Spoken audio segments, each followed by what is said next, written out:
taking dirt off the body. So also, all who have faith in Christ, not only Ezra in the days ahead, as the Lord is pleased to use His Spirit to apply the Word, as you minister it, as all the flock of God minister it together to raise Him up to know the Lord, but also each of you who trusts in the Lord Jesus Christ by faith. You were washed from your sin. The blood of Christ cleanses you from all unrighteousness. You were washed and made whiter than snow. That is what is being proclaimed by the visible preaching of this sacrament. And before we engage in the baptism of Ezra, I do want to read to you from Acts chapter 2, where there is an event of Pentecost as the gospel goes out to the Gentiles and the Holy Spirit is at work, changing hearts. Even then, Peter says to them in verse 38, "Repent and be baptized, every one of you, in the name of Jesus Christ for the forgiveness of sins, and you will receive the gift of the Holy Spirit. For the promise is for you and for your children and for all who are far off, everyone whom the Lord our God calls to Himself." So this is the call that we are to obey today. It is not as if baptism works by any direct means. God uses the Word so that people understand that they are sinners, they're convicted of sin, and they repent. And that's what we pray for now, even as you are charged to pray for Ezra's salvation, even as you seek your own salvation in the Lord Jesus Christ. You're to labor in prayer for Him. But this act of baptism is something that we do in obedience to the Lord Jesus. He's called us to baptize not only those who have their own faith as adult believers, but also whole households, children who are marked out as holy, set apart as holy, who will receive all the benefits of being present in the worship of God, receiving the preaching of the Word both in public and in private, and the counsel that only can come from parents, as we talked about Deuteronomy 6, and whether you sit or rise at morning, evening, and night, whether you're at work or at play, in all things you're going to apply the Word of God so that Ezra might know He is Creator, He is Redeemer, He is the one to whom be all the glory, now and forever. So before we engage in baptism this morning, our form of government has several questions for you, and these will be familiar as you've recently joined the church. And the first of these questions is, do you renew the vows which you made when you received the Lord Jesus Christ as your Savior and entered into the full communion of the church? Do you? And secondly, do you acknowledge that your child is a sinner in need of the cleansing blood of Jesus Christ and of the Holy Spirit? Do you? And do you claim God's covenant promises on this child's behalf? And do you look in faith to the Lord Jesus Christ for this child's salvation as you do your own? Do you? And finally, do you now covenant and promise in humble reliance on the grace of God to bring up your child to love God and serve Him to the end that your child may come to commit his life to Jesus Christ as Lord and Savior? Amen. And because the child being baptized is being marked as belonging to the family of God, we also have a question for you, the members of the congregation. And I'll ask you in a moment to symbolize your agreement by standing if you're a member of Scots Kirk. And also visitors and family members may stand in solidarity as you have a blood familial responsibility also that I know that you also will joyfully and dutifully undertake to aid Ezra Vincent Leidy. This question is for you. Do you, the members of this congregation, undertake with these parents the covenant responsibility for the Christian nurture of this child? And if you will agree, would you please stand?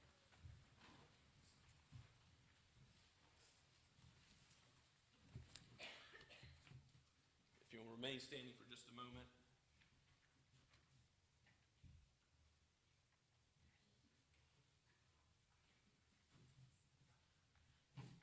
Ezra Vincent Leidy, I baptize you in the name of the Father, and of the Son, and of the Holy Spirit. Let us pray. Our Father in heaven, bless you for your gifts in giving this reward to Tristan and Amanda. Be with Ezra all of his days, that he may worship and glorify your name. Bless Ezra and all of the Lighty family and all of Scots Kirk as we undertake this great responsibility of nurturing this young soul with your word. We pray all of this in the name of our Savior and King, the Lord Jesus himself. Amen. Welcome, the newest member of Scots Kirk ARB Church.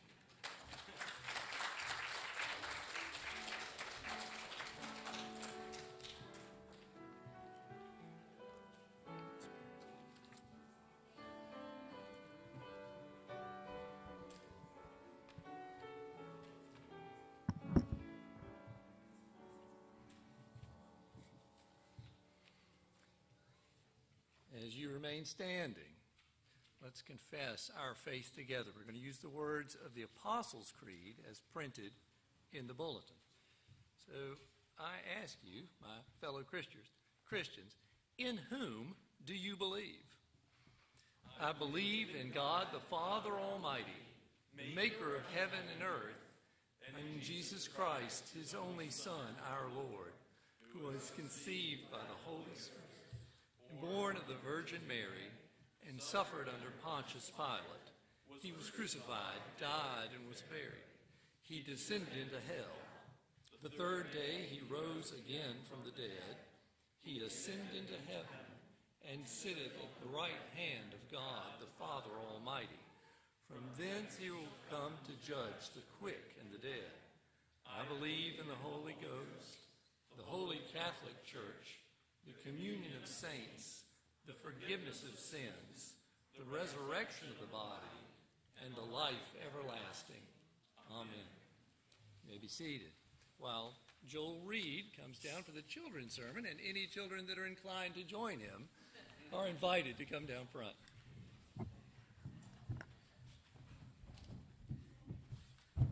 Young and old, yes.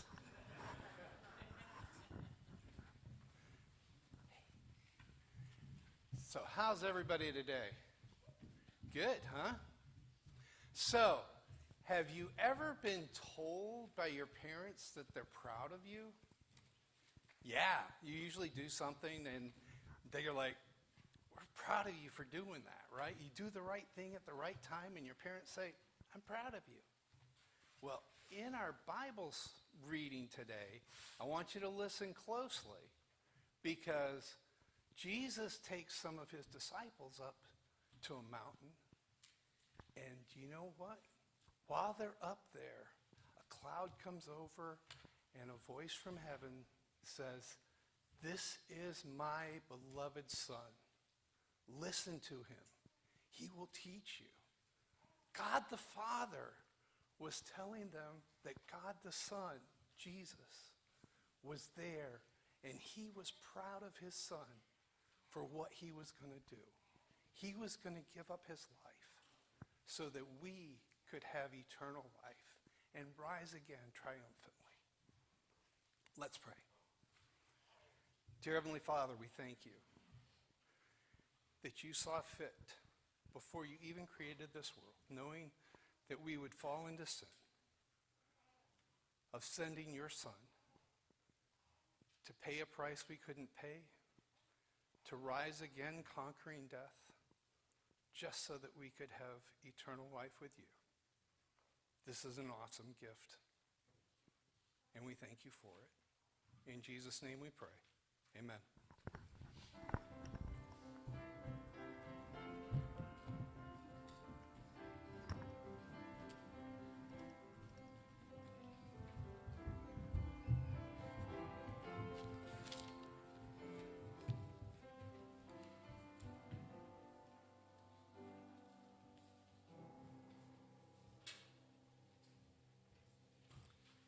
The Old Testament reading this morning comes from the book of Exodus, from chapter 24.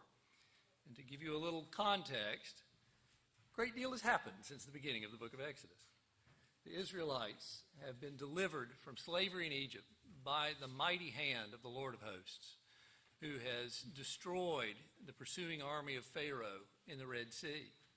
The Israelites have journeyed through the wilderness to the mountain of God that we call Mount Sinai, and there, from a distance, have seen in clouds and thunder and lightning and the sound of the trumpet something of the awesome glory of the Lord, and have been terrified, and rightly so. In the chapters immediately preceding this, Moses has been called onto the mountain to receive from the Lord the words of the law, and has come back and delivered them. And now the Lord speaks to Moses again with instructions to bring more of the leadership into the presence of God. Hear now the word of the Lord, Exodus chapter 24. Then he, that is, God, said to Moses, "Come up to the Lord, you and Aaron, Nadab and Abihu, and 70 of the elders of Israel, and worship from afar. Moses alone shall come near to the Lord, but the others shall not come near, and the people shall not come up with him." Moses came and told the people all the words of the Lord and all the rules. And all the people answered with one voice and said, "All the words that the Lord has spoken we will do." And Moses wrote down all the words of the Lord. He rose early in the morning and built an altar at the foot of the mountain and 12 pillars according to the 12 tribes of Israel. And he sent young men of the people of Israel who offered burnt offerings and sacrificed peace offerings of oxen to the Lord. And Moses took half of the blood and put it in basins, and half of the blood he threw against the altar. Then he took the book of the covenant and read it in the hearing of the people.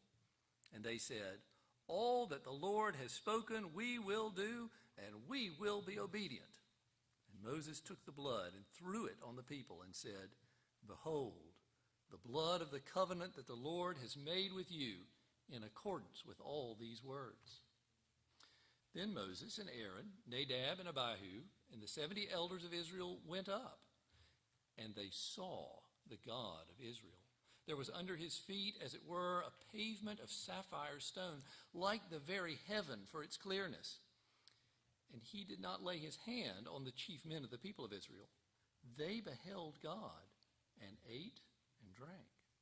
The Lord said to Moses, "Come up to me on the mountain and wait there, that I may give you the tablets of stone with the law and the commandments which I have written for their instruction." So Moses rose with his assistant Joshua, and Moses went up into the mountain of God. And he said to the elders, "Wait here for us until we return to you. Behold, Aaron and Hur are with you. Whoever has a dispute, let him go to them."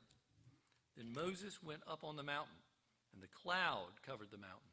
The glory of the Lord dwelt on Mount Sinai, and the cloud covered it 6 days. And on the 7th day, he called to Moses out of the midst of the cloud.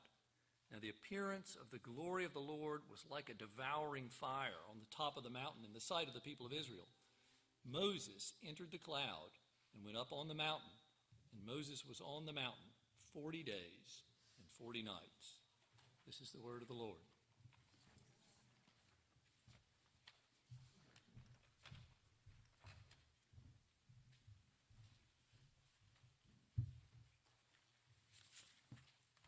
Let us go before the Lord once again in prayer.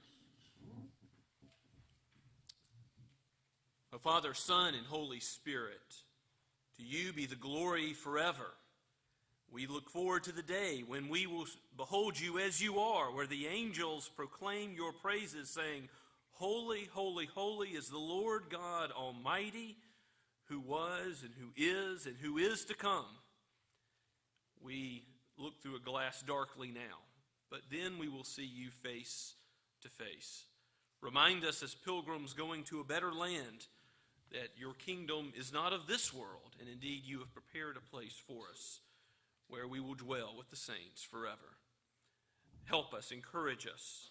Help us to battle temptation, to struggle against the remaining indwelling sin, and to be encouraged and confident in the Lord Jesus Christ's finished work for us.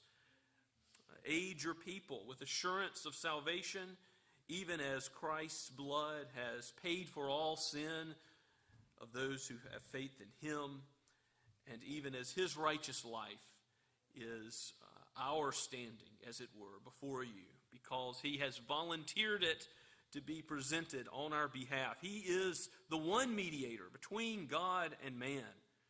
And so we worship you even today, coming not in our own merits, but through his work that is finished. O Lord Jesus, help us as we come to your word this morning, to hear you. Help your Holy Spirit to be sent to each one here, and the Holy Spirit of God indwell us so that we would not only hear the word, but be doers of it, that we would put into practice. Give us wisdom from on high that we might follow you. Father, help the leadership of this church as we meet together in just a few days to think about our strategic plan for the future. Help us to do nothing but your will. Guide us with wisdom as it relates to the application of gifts in this congregation and the vision for the future.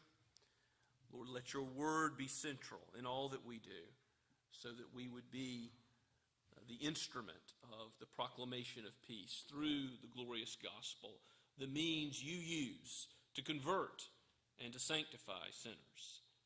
And one day, yes, Lord, to glorify in your holy presence. Be with our youth. Open up the opportunity to go to Von Clarken for conferences in the mountains, that we would be able to have fellowship and learn from you in your word being proclaimed there in the future. We do pray for the ministries of that place, and the ministry to those who have physical and mental handicaps, for Camp Joy, and not only Von Clarken, but many places now as this ministry has flourished. Lord, may it continue to do so to the praise of your glorious grace. Father, we lift up Erskine College and Seminary and pray that you would raise up ministers for a new generation, even missionaries amongst us. Even, Lord, we ask your blessing on our intern, Dallas, that you would give him clarity and direction in the days ahead and guide him in his studies. Father, we pray that the college, Erskine College, would also be a blessing as it gives the foundation of your word to every field of study, every academic endeavor. May you give wisdom to the teachers in presenting just such a worldview, and the students give them not only Christian fellowship and encouragement in their walk of faith outside of the classroom, but within, help them to, in their intellectual lives, understand the world aright from the perspective of the lamp of your word, informing everything else. Lord, we also ask that you would bless those in our congregation who struggle with things only known to you, with search for new work or relocation. There's several in our midst who have moved or will be moving soon.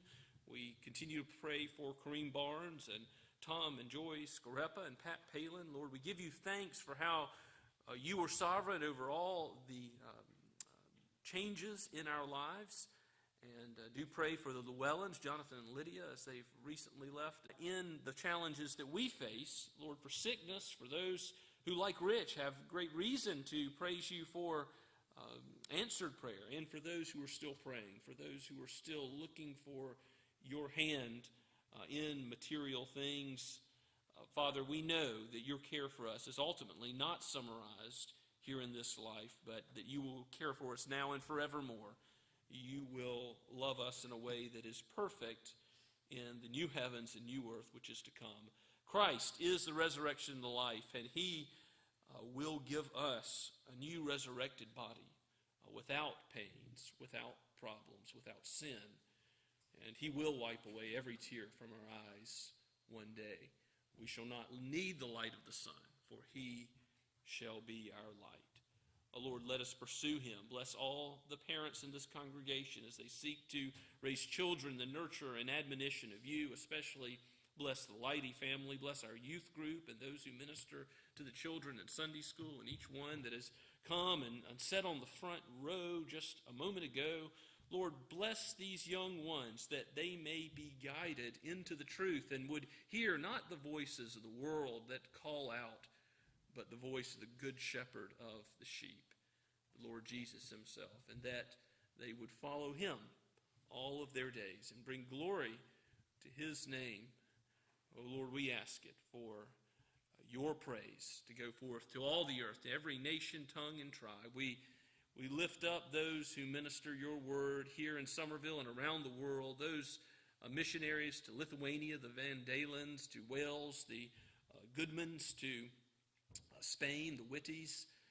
Father, we look forward to hearing what you may do through Rebecca Carson in the days ahead. Bring her to return to Germany if that would be your will. Give the Pikes an understanding of what would be their next call as you refresh them in Florida. We pray that would be your ministry to them. And even as we sit under your word now, O Spirit of God, come. Do not allow us to leave as we have entered, but change us and make us more like the all-glorious Savior. For we pray in his name. Amen. As we continue to worship this morning, let us sing together from the Blue Book, number 13. Let's stand as we sing.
Let us pray.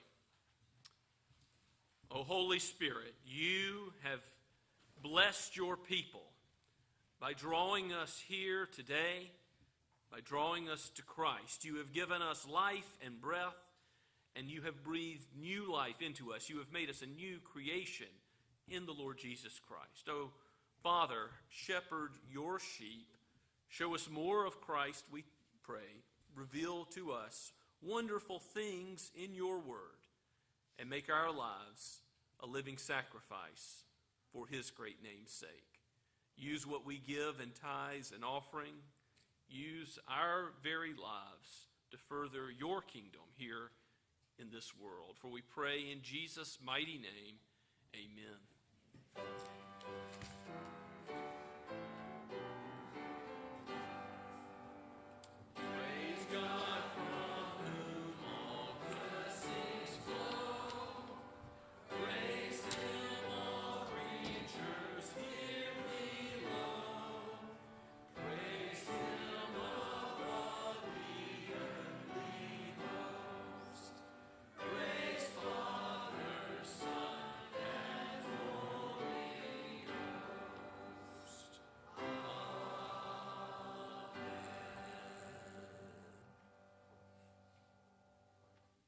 Please be seated and take your copy of God's Word and turn with me once again to the book of Luke, the Gospel of Luke, chapter 9, as we continue our verse-by-verse exposition of Luke's Gospel.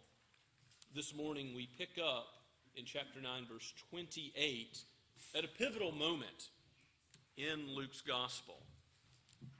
We know that Christ in his life suffers many things. He goes through increasing humiliation as he is opposed by men, ultimately given over, sweating blood in Gethsemane, and dies a cursed death on the cross as a criminal, and even suffers burial in the grave. But all of that is before his exaltation, when he's raised from the dead, when his glory breaks through, and then he continues to be glorified as he ascends into heaven, sits at the right hand. There's a humiliation first, and then an exaltation later. There is first the cross, and then the crown. But there are certain areas in Luke's gospel where the glory breaks through. Remember Luke 2, where angels light up the night sky, singing, "Glory to God in the highest, and on earth peace to those on whom his favor rests." The angels give us a taste of the glory of God and the brilliance of that appearance.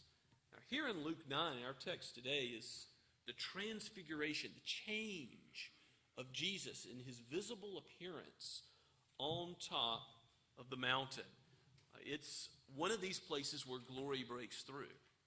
It's one of these places where the normal scheme of Jesus going down to the grave and suffering for us is not absolute. It's the general pattern, but here we see something of who he really is.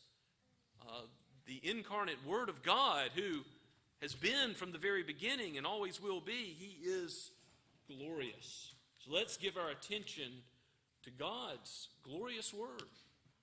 Again, from Luke 9:28 down through 36.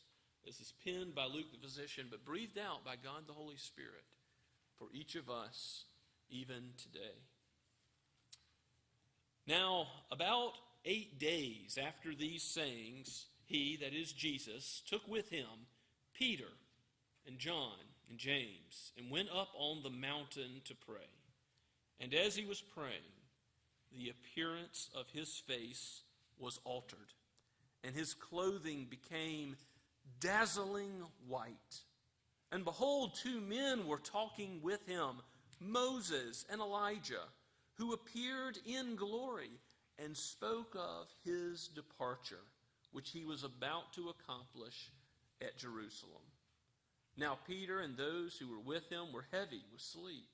But when they became fully awake, they saw his glory and the 2 men who stood with him. And as the men were parting from him, Peter said to Jesus, "Master, it is good that we are here. Let us make 3 tents, one for you and one for Moses and one for Elijah," not knowing what he said. And as he was saying these things, a cloud came and overshadowed them, and they were afraid as they entered the cloud. And a voice came out of the cloud saying, "This is my Son, my chosen one, listen to him." And when the voice had spoken, Jesus was found alone. And they kept silent and told no one in those days anything of what they had seen. Let us pray and ask the Spirit's help. O Holy Spirit, it is your ministry to lift up Christ and to show the Lord Jesus to us. Make him appear to our minds as the glorious Christ which he is, even as he is the Lamb who was slain before the foundation of the world. He is also the victor over sin and death. And we desperately need him for salvation, for sanctification, for glorification, to live this life with encouragement and hope because of his work, which is completed, finished on Calvary. Help us, O Holy Spirit, to see Jesus for who he is, even as his glory breaks through, shines through here on this mountain.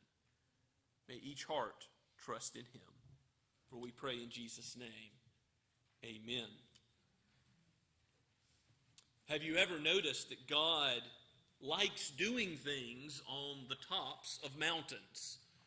Peter, James, and John, that inner three again we see, go on a hike with Jesus. And like Mount Sinai, where Moses receives the Ten Commandments back in Exodus, or like Mount Carmel, where Elijah does the will of God and opposes the idols which are no gods at all. God has called his disciples up to the mount, we call it the Mount of Transfiguration, where this experience takes place, and it takes place when Jesus goes to pray. Jesus is relying on, in his humanity, on God the Father, trusting in his will to be done in his life. And this is Luke's constant emphasis that we see at the end of verse 28, that Jesus goes up on the mountain to pray. And of course, this is an example to the disciples of how to live. And it's as he's praying, we read in verse 29, that this dazzling white light appears from his face and his clothing. We're told by the other gospel accounts that it's brightness like the sun. Remember in Revelation chapter 22 that talks about the new heavens and new earth and how we're not going to need a sun there. Why? Because the brightness of the Lord God will light up the place. His glory will shine forever. Something of that eternal glory shines through in the days of Christ and his ministry on the earth. What an amazing appearance of God's glory this must have been. This is something that sticks with Peter, James, and John.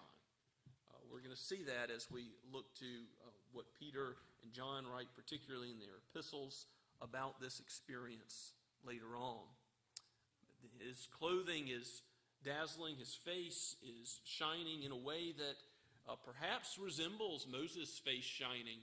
We read about that when Moses comes down from dealing with God. His face shines, and in the book of Exodus that account is given to us.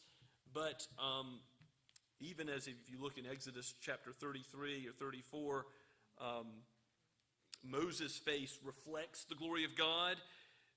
Moses asks to see God's glory, and God only gives him a glimpse of his glory, just a sliver of his glory, and it causes Moses' face to shine in a way that is brilliant. But here, Jesus is the very source of God's glory. He's the exact image of God. Hebrews 1:3 says, he is the most glorious one, and we're going to see he is not equal to Moses and Elijah, the two men that appear. Something about their appearance is to confirm that Jesus is in line with Moses and Elijah, the Savior of the Old Covenant saints who were sprinkling blood.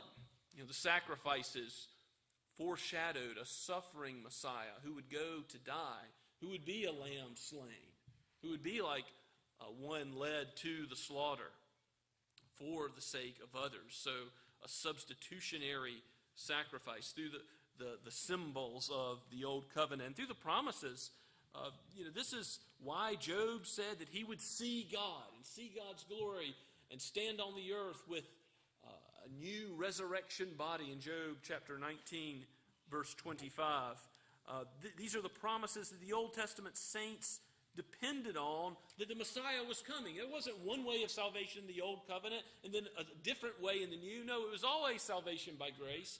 And that's why the Apostle Paul argues in Romans chapter 4 that Abraham and David, how were they saved? Not by doing good works, not by sacrificial system as if the blood of bulls and goats could save them. No, they were saved by looking to, in faith, Jesus. The same way we are saved as we look back to Jesus' completed work. They looked forward, and yes, their vision was not as clear as ours, as we have the Scriptures and we have more information about Christ's life and death that they had, but nevertheless we trust in the same Christ. And so is it any wonder in verse 30 that when the two men, Moses and Elijah, appear from glory into this world, as God has kept them after death, still alive in his glorious presence, they have something they want to talk about with Jesus. It says they appeared in glory and spoke of, what does it say in verse 30? They spoke of his departure. Now, this is a word for Jesus' death. We talk about those who are dearly departed. Jesus was soon going to be leaving this world, and where was he going to face death? In Jerusalem. He set his face like a flint to Jerusalem. He was going to the cross. They spoke of his departure, which he was about to accomplish in Jerusalem. Now there's an interesting word for a death. It's not a martyrdom, not an accident, not that he was taken against his will.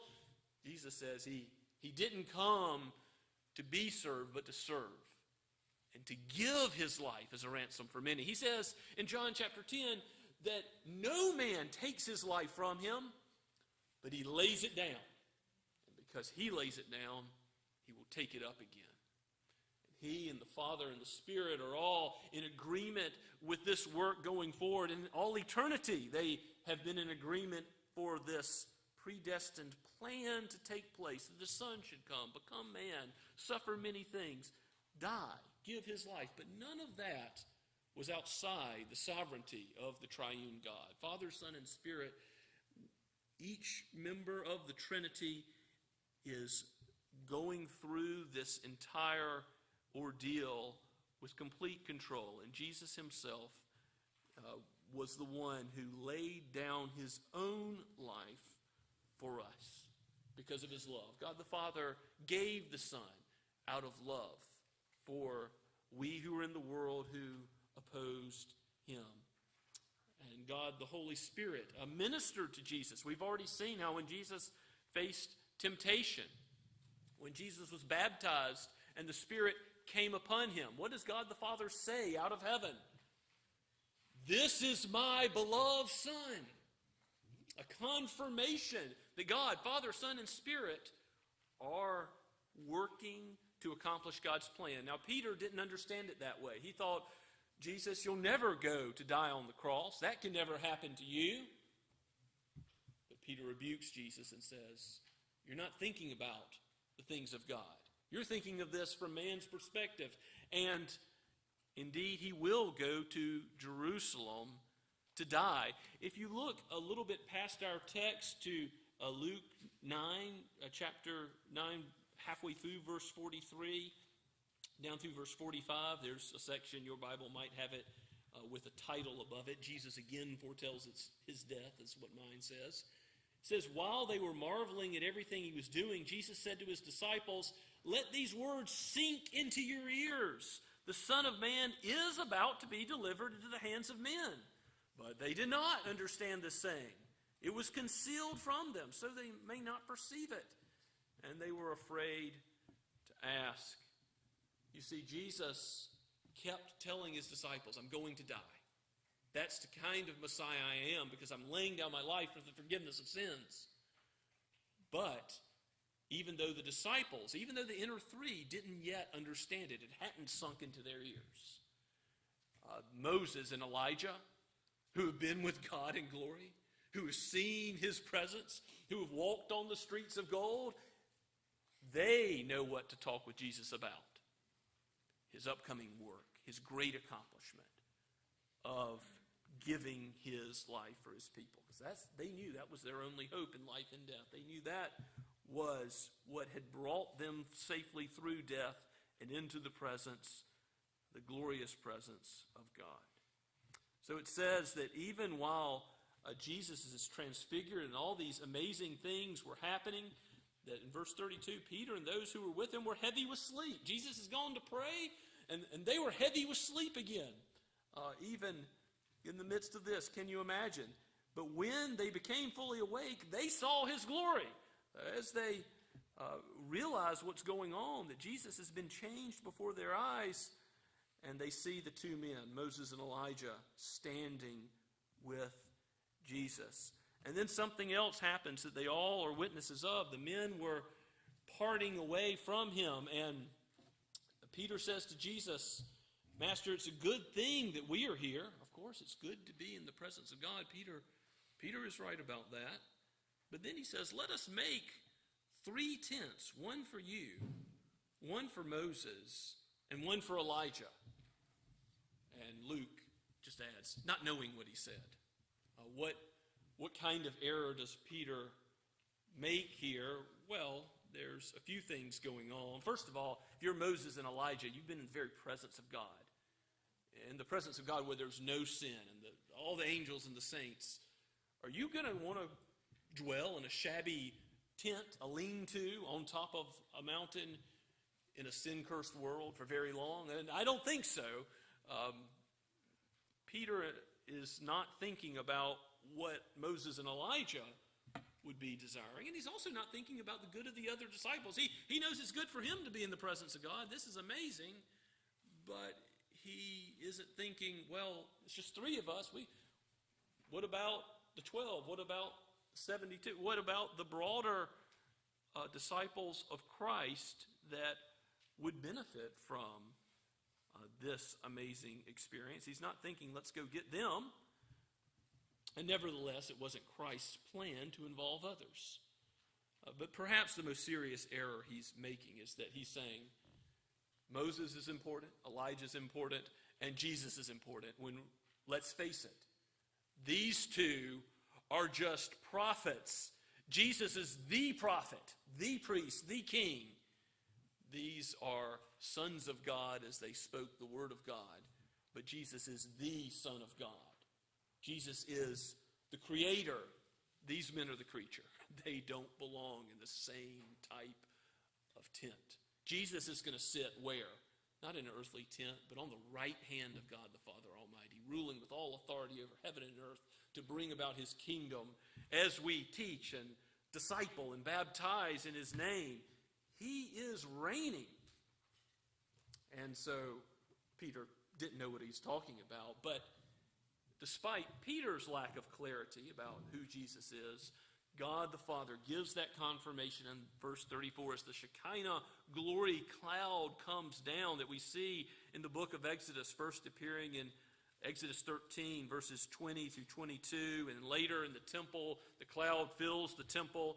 We read about that in 1 Kings 8:11, even Isaiah 6:3. We see the glory of God filling the temple. And yes, when the Philistines conquered, took the Ark of the Covenant out of Israel, what is the son of the evil priest Phinehas, Ichabod, the glory is departed.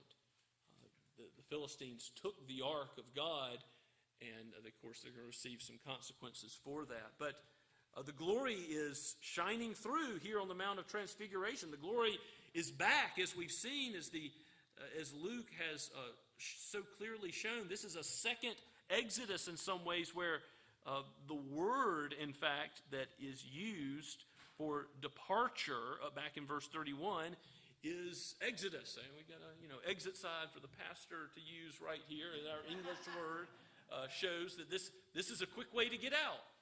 But Jesus' way out of this world, his exodus, was from the mountain to Sinai, to Jerusalem. He was not like Moses, just a mediator from man to man, but he was the God-man and the one mediator between God and man, the man Christ Jesus. He is the chosen one of the Father, the very Son of God. And God says, depending on your version, at the end of verse 35, hear him, listen to him, heed his word. Peter, you can flip with me to 2 Peter chapter 1, in his epistle that he writes. You really can't understand 2 Peter without understanding the transfiguration.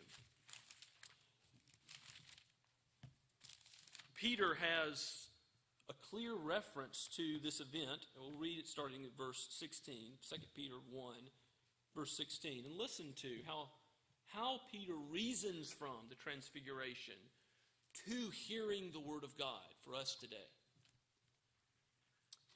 For we did not follow cleverly devised myths when we made known to you the power and coming of our Lord Jesus Christ, but we were eyewitnesses of his majesty.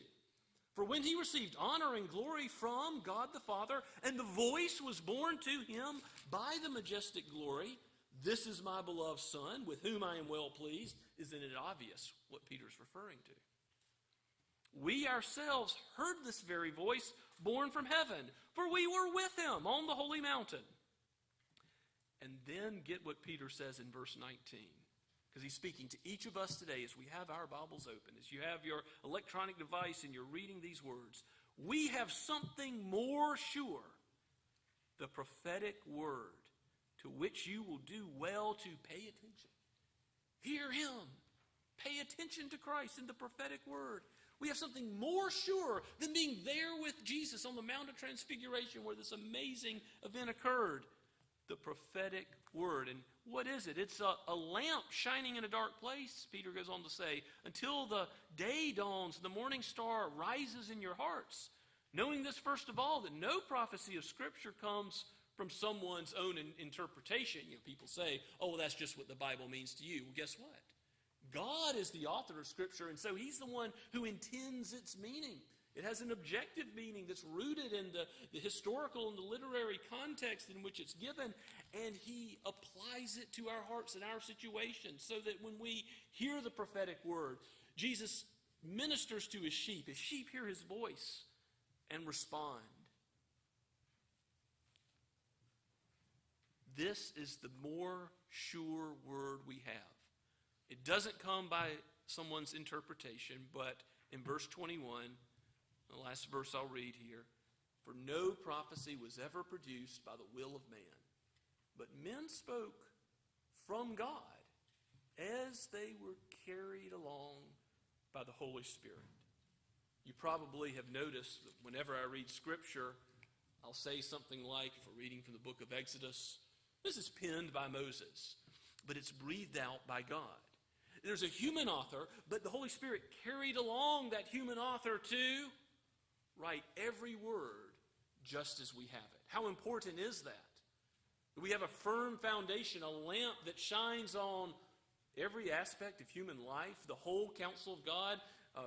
We're not just a New Testament church. We believe in the Old and New Testament, all 66 books, and how God has intended it for our spiritual welfare.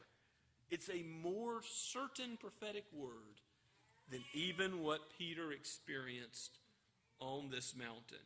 How amazing is that to think about? This confirmation that Jesus is God's beloved Son ought to ring in our ears today. Hear him. Be encouraged as you hear the word of Christ, because it is to encourage you that you have placed your faith in him, that he's God's beloved Son. And so you are God's beloved son or daughter as you are in Christ. You are hidden in him. Your sins are remembered against you no more, and you are thought of as righteous as Christ is righteous. That's good news.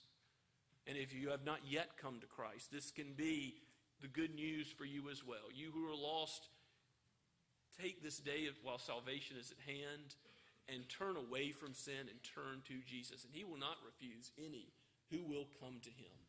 Any who will cry out, I am needy and a sinner, and I must receive this beloved Son. God will take you out of the kingdom of darkness pluck you out and put you in the kingdom of light, in the kingdom of his glorious Son. And then what will be your guide for all of your days here on earth until you behold his glory, like Moses and Elijah already do? The lamp of the word. It will give you light. It will give you understanding. It will give you wisdom to know this world as it really is, to know God as he is, to know your own heart as you really are, to walk in wisdom. Now, Moses and Elijah, their very presence on this mountain also reveals to us that there is life beyond the grave, that God does care for the souls of those who have already left this world. Though we die, like Jesus says in John 14, yet we shall live. For he is the way, the truth, and the life. No one comes to the Father except through him. Remember, Philip says, show us the Father. And Jesus says, have I been with you so long? You want to see the Father? Look at me. And he wasn't ultimately talking about physical appearance. He was talking about, you want to see what God is like, the glory of God, in the perfect life that Jesus lived, the life of faith and reliance on God and his word. Look to Jesus, and you will never be put to shame. He is the one who has accomplished salvation for us. And he is the one who we will worship forever in glory as the very light of God's presence. I gave you a quote in the beginning of your order of worship from J.C. Ryle, and I hope this will be a word of comfort to you. Ryle says, let us take comfort in the blessed thought that there is a resurrection and a life to come.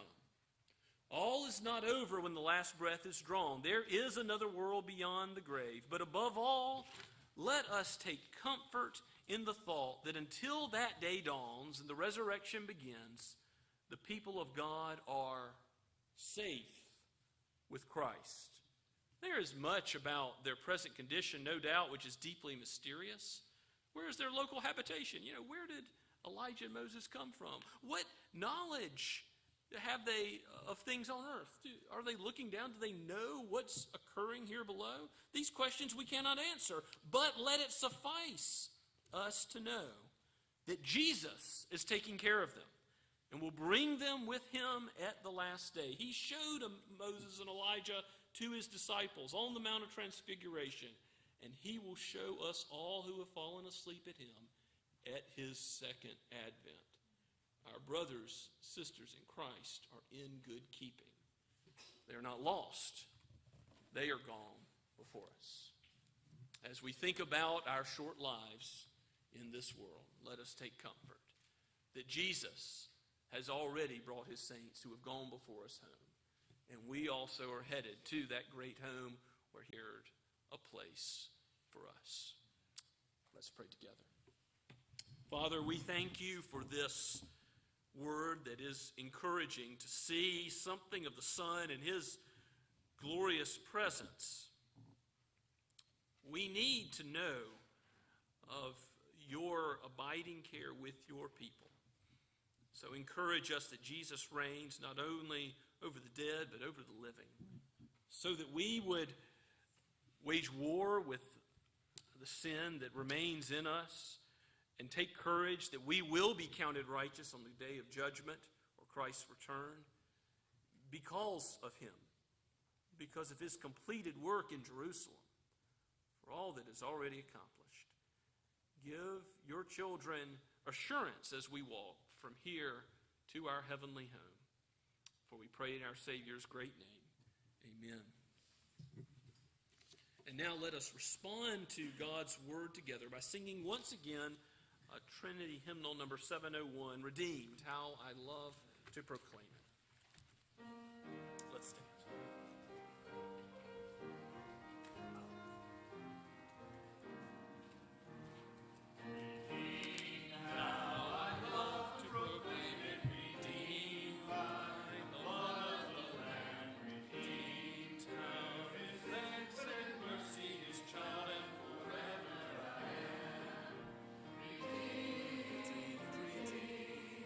Redeemed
Now may the Lord bless you and keep you. May he cause his face to shine upon you and be gracious to you.